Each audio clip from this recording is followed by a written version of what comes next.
फिलहाल जो है अलग अलग राज्यों में चुनाव है, लेकिन बंगाल चुनाव ज्यादा ही सुर्खियों पर है। और बंगाल चुनाव से पहले मजलिस-ए-इत्तेहादुल मुस्लिमीन के बिहार के प्रदेश अध्यक्ष अख्तरुल इमान साहब भी अब चाह रहे हैं कि वो बंगाल का दौरा करें और 5 विधायकों को लेकर के बंगाल के अलग अलग जो है जिलों में जाने की तैयारी में है। चूंकि बिहार के मजलिस-ए-इत्तेहादुल मुस्लिमीन के प्रदेश अध्यक्ष बहुत अनुभवी हैं, क्योंकि उन्होंने जो इस तरह से पार्टी को यहाँ पर खड़ा किया, शायद ही किसी आदमी को इतनी सूझबूझ हो। चूंकि पहली बार उन्हें नाकामी मिली, दूसरी बार लोकसभा में नाकामी मिली, फिर भी हिम्मत नहीं हारे और उन्होंने बुनियादी ढांचा को मजबूत कर पार्टी को खड़ा किया और पार्टी आज 5 सीट उनके झोली में आया और बिहार के अलग अलग जिलों में जाकर अब लोगों के दिलों पर राज करने लगा है। सीमांचल में लगातार 6 वर्षों से की पार्टी काम, उसके बाद सीमांचल से बाहर फिलहाल इस 2020 को गया और 2020 में भी उन्हें अच्छा खासा वोट मिले इस चुनाव में।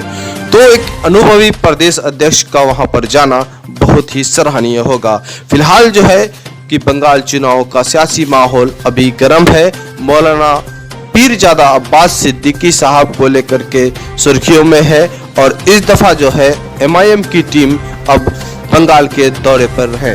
खासतौर पर माजिद हुसैन अभी वहां पर डटे हुए हैं, जो बिहार के इलेक्शन इंचार्ज थे।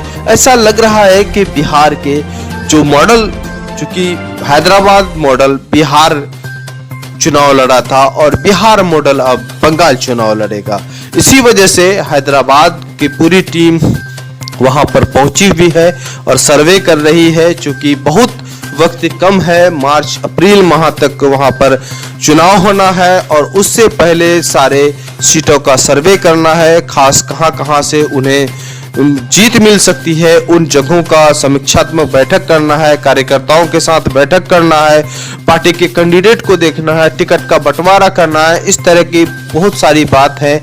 इसी वजह से अभी ऑल इंडिया मजलिस-ए-इत्तेहादुल मुस्लिमीन जो है सारे चुनाव को नजरअंदाज कर अब बंगाल चुनाव पर निर्भर है। हालांकि उत्तर प्रदेश में पंचायत चुनाव है और वहां पर भी मजलिस-ए-इत्तेहादुल मुस्लिमीन की जो है टीम काम कर रही है। दिल्ली में पंचायत चुनाव है, वहां भी काम कर रही है। गुजरात में नगर चुनाव है, अहमदाबाद में खासतौर पर 15 वार्डों से चुनाव लड़ने की तैयारी मूड में है। तो उत्तराखंड में भी अभी चुनाव का माहौल गर्म है और वहां पर भी पंचायत चुनाव से शुरू है। लेकिन विधानसभा चुनाव, मेन फोकस विधानसभा चुनाव और लोकसभा चुनाव है और विधानसभा चुनाव बंगाल में है और बंगाल में बिहार से ज्यादा उम्मीद टिकी हुई है, क्योंकि 100 सीट जो है वहां पर मुस्लिम बहुबहुल सीट है और ऐसे सीटों में मजलिस-ए-इत्तेहादुल मुस्लिमीन का जिस तरह से पकड़ मजबूत दिखाई दे रहा है, ऐसा लग रहा है कि वहां पर जो है यहाँ बिहार में जहां 5 सीटों पर कामयाब मिली थी, वहां पर 5 पर 1-0 और लग जाएगा, 50 सीटों पर कामयाबी होना तय है। जो अब्बास सिद्दीकी साहब का भी कहना है कि यहाँ पर 40 से 50 सीट बंगाल में मजलिस-ए-इत्तेहादुल मुस्लिमीन के गठबंधन को मिल सकता है। तो यकीनन है कि मजलिस-ए-इत्तेहादुल मुस्लिमीन फिर बंगाल में किंग मेकर साबित होगा और उन्हीं के बुनियाद पर सरकार बनना तय है और उन्हीं के बुनियाद पर ममता दीदी की जब सरकार बनेगी तो यकीनन है कि जो मजबूरी थी वहां पर लोगों को टीएमसी को वोट देना। बहरहाल ऑल इंडिया मजलिस-ए-इत्तेहादुल मुस्लिमीन के राष्ट्रीय अध्यक्ष बैरिस्टर असदुद्दीन ओवैसी के आदेश अनुसार बिहार के प्रदेश अध्यक्ष अख्तरुल इमान बंगाल दौरे पर निकलेंगे। बंगाल में इस वक्त तैयारी जोर पर है, खास पर उनका सभा मुर्शिदाबाद में होना है।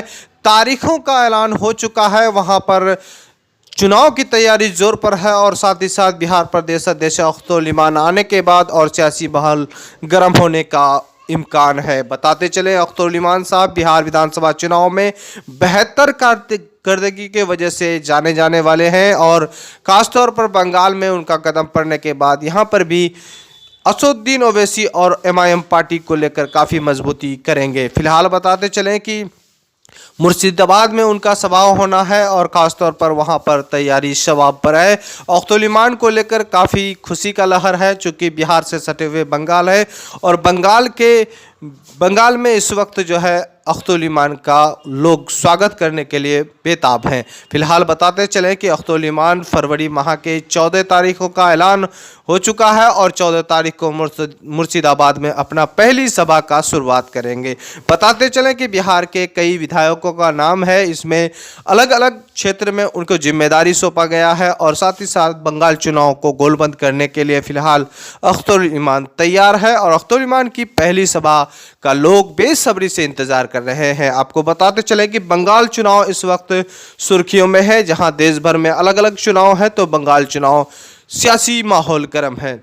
बंगाल में विधानसभा चुनाव को लेकर के असदुद्दीन ओवैसी साहब जब बंगाल आए थे तभी से हलचल मच गई थी और साथ ही साथ इस वक्त जो है बिहार प्रदेश अध्यक्ष अख्तुल ईमान साहब का दौरा अब वहां का सियासी माहौल और गर्म करेगी। बताते चले कि फरवरी माह से अब शुरुआत होने जा रहा है। अख्तुल ईमान साहब बंगाल के दौरे की तैयारी कर रहे हैं और वहां पर भी लोग काफ़ी इंतज़ार कर रहे हैं। बिहार प्रदेश अध्यक्ष अख्तुल ईमान जिस तरह से सीमांचल को गोलबंद किया था, यकीनन है कि बंगाल के कुछ हिस्सों को गोलबंद करने में लगेंगे। फिलहाल बताते चलें कि पीरजादा अब्बास सिद्दीकी से भी मुलाकात हो सकती है। उनकी party ISF Indian secular front party है, वहां पर असदुद्दीन ओवैसी साहब पिछले दफ़ा आए थे। इस बार भी अख्तुल ईमान साहब शायद वहां मिलने की उम्मीद है और उनसे बात और बैठकर मशवरा करने की उम्मीद है। यकीनन है कि बंगाल चुनाव जो है जिस तरह से असदुद्दीन ओवैसी साहब ने अब्बास सिद्दीकी पर छोड़ा है, वहां पर क्या करना है उन्हीं को विचार करने के लिए पहले दौरा करेंगे। अख्तुल ईमान पर सारे लोगों की निगाहें चूंकि बिहार में बेहतर रिजल्ट लाने के बाद अब बंगाल में आ गया है और उनका बंगाल में कदम पड़ना अब ये साबित हुआ कि बंगाल के चुनावी माहौल की रणनीति को तैयार करना उनके जिम्मे में है। खास बताते चले कि बंगाल में इस वक्त जो है बिहार के और विधायकों का नाम दिया गया है और ख़ास तौर पर अख्तुल ईमान की सरपरस्ती भी रहेगी, तो यकीनन है कि बंगाल चुनाव में कुछ यकीन बदलाव होगा। फिलहाल बताते चलें कि इस वक्त जो है बंगाल की राजनीतिक सियासी माहौल गर्म है और असदुद्दीन ओवैसी साहब का भी बंगाल दौरा होगा। उनका तारीखों का ऐलान नहीं हुआ है। फिलहाल जो है बंगाल में कई टीम वहाँ पर मौजूद है। एक बिहार की टीम है तो हैदराबाद की टीम है। वहां पर हैदराबाद के माजिद हुसैन साहब लगातार 15 दिनों से वहां पर हैं और साथ ही साथ वहां की रणनीति तैयार कर रहे हैं। चुनावी माहौल जिस तरह से बंगाल का देखा जा रहा है, यकीनन है कि वहां पर भी बिहार से बेहतर रिजल्ट आने की उम्मीद है। खासतौर पर जो मुस्लिम और दलित मतदाता है वहां पर असदुद्दीन ओवैसी के स्पीच को लोग देखकर और सुनकर लोग जागरूक हो रहे हैं और बिहार के जो इस कामयाबी को देखकर भी वहां पर असर पड़ने वाला है। बताते चलें कि इस वक्त जो है असदुद्दीन ओवैसी साहब और पूरे एमआईएम टीम का निगाहें बंगाल चुनाव पर है। हालांकि असदुद्दीन ओवैसी साहब बंगाल चुनाव से पहले उत्तर प्रदेश का दोबारा दौरा करना वहां पर भी सियासी माहौल गर्म कर चुके हैं। बताते चलें कि इस वक्त उत्तर प्रदेश में जिस तरह से फ्रंट बनाया गया है और वहां पर संकल्प भागीदारी मोर्चा बनाया गया है, वो लोग जमीनी स्तर पर काम कर रहे हैं और साथ ही साथ आपको हम ये भी दिखाएंगे कि इस वक्त जो है ओम प्रकाश राजभर जी की पार्टी और सभी पार्टी गठबंधन मिलाकर पंचायत चुनाव की तैयारी में जुटे हैं।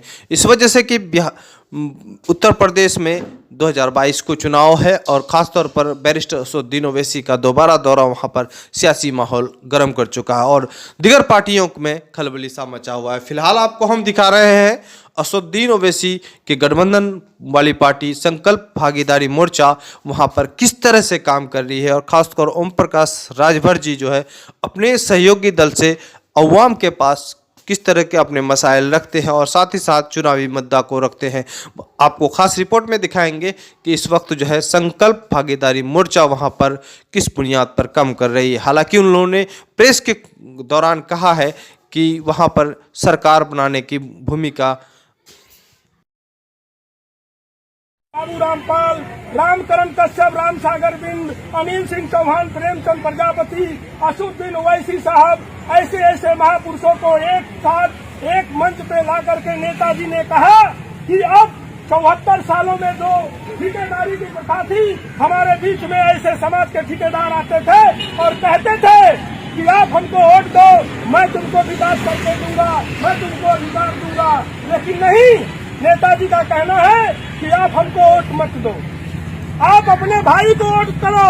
आप मुस्लिम समाज के लोगों, आपके बीच में आपका भाई असुद्दीन ओवैसी साहब आ रहे हैं। आप उनके दल को, संगठन को मजबूत करो और ओवैसी साहब उस भागीदारी संकल्प मोर्चा के एक ऐसे नेतृत्व में रहेंगे, ऐसे बाबू रामपाल, बाबू सिंह कुशवाहा, माननीय कृष्णा पटेल, सब अपने समाज की लड़ाई आप स्वयं लड़ो।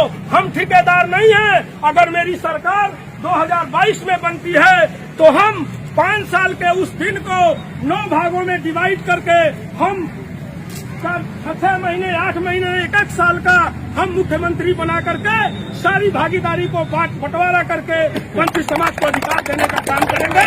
हमको ठेकेदारी नहीं करनी है, अपनी लड़ाई आप स्वयं लड़ो।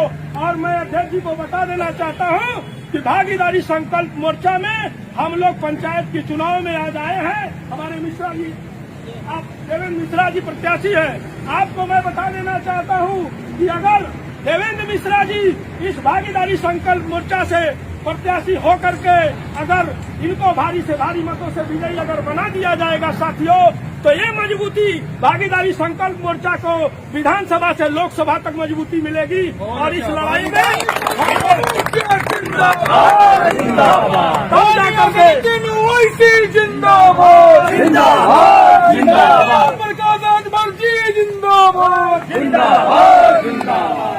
जब ये लड़ाई मजबूत होगी और हमारे नेताओं को मजबूती मिलेगी, तब जाके वंचित समाज को अधिकार मिलेगा। साथियों, ये सरकार में बैठे लोग ये किसी के नहीं है, ये किसी की नहीं है।